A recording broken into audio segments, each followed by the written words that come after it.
Kuna vitu vinaua. There are things that kill. Moja ya kitu kiuacho haraka, one of the things that kill ni maneno. Is words.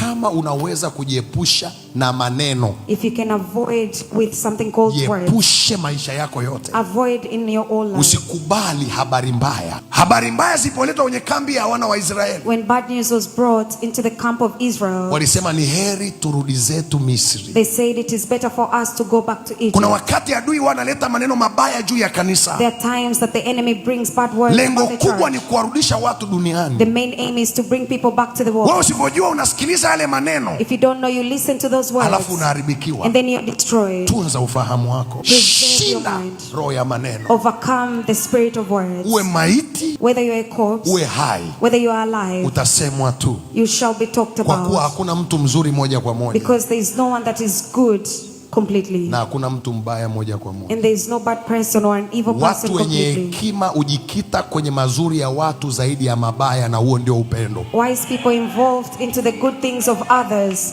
more than the bad things. Ikiwa uliwahi kumwacha mtu kwa sababu ulisikia ubaya wake, wewe ni mnafiki na hujawahi kumpenda. If you once left a person because of the bad things you heard about them, that means you are a hypocrite and you've never loved them. Upendo, uvumilia. Upendo usitiri wingi wa dhambi.